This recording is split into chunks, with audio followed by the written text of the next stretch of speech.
ಆರಂಭದಲ್ಲೇ ಅಂದ್ಕೊಂಡ್ವಿ ನೋಡಿ October ನವಂಬರ್ನಲ್ಲಿ election ಇದೆ, ಹೆಂಗೆ ಅನೌನ್ಸ್ ಮಾಡ್ತಿದ್ದಾರೆ ಬಿಹಾರಕ್ಕೆ ಅಂತ. ಪಾಟ್ನಾ ಮತ್ತು ಬೆಹ್ತಾ ವಿಮಾನ ನಿಲ್ದಾಣಗಳ ಮೇಲ್ದರ್ಜೆಗೆ ಪಾಟ್ನಾದಲ್ಲಿ ಒಂದು IIT ಇದೆ, ಅದರ ಸೀಟಿಂಗ್ ಕೆಪಾಸಿಟಿಯನ್ನು ವಿಸ್ತರಣೆ ಮಾಡ್ತಾರಂತೆ. ಮಖಾನ ಸೂಪರ್ ಫುಡ್ ಈಗ ಮಾರ್ಕೆಟ್ಗಳಲ್ಲಿ ಸಿಗುತ್ತೆ.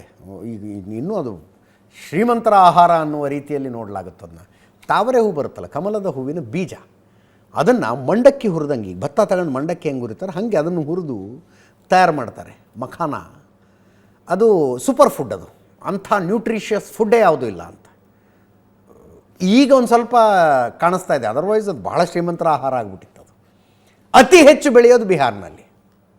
ಬಿಹಾರದ ರೈತರು ಈ ಕೆರೆಕಟ್ಟೆಗಳಲ್ಲಿ ಬೆಳೆದಿರುವ ಕಮಲದ ಹೂ ಕತ್ತರಿಸ್ಕೊಂಡು ಬೀಜ ತೆಗಿತಾರೆ. ನೀವು ಯೂಟ್ಯೂಬ್ನಲ್ಲಿ ವೀಡಿಯೋ ಸಿಗುತ್ತೆ, ಭಾಳ ಇಂಟ್ರೆಸ್ಟಿಂಗ್ ಇರುತ್ತೆ ಅದು.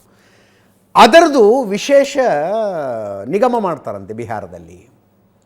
ಒಂದು 4 ಏರ್ ಸ್ಟ್ರಿಪ್ಗಳನ್ನು ಡೆವಲಪ್ ಮಾಡ್ತಾರಂತೆ ಬಿಹಾರದಲ್ಲಿ. ಕೋಸಿ ನದಿಯ ಕಾಲುವೆ, 50,000 ಹೆಕ್ಟೇರಿಗೆ ನೀರಾವರಿ ಕೊಡೋದಕ್ಕೆ ಕೋಸಿ ನದಿಯ ಕಾಲುವೆ. ಕಳೆದ ಸಲ ನಿರ್ಮಲಾ ಸೀತಾರಾಮನ್ ಅವರು ಲೇಖಾನುದಾನ ತಗೊಂಡಿದ್ರು, ಅಂದರೆ ಒಂಥರ ಟೆಂಪ್ರರಿ ಬಜೆಟ್ ಇದ್ರಂಗೆ.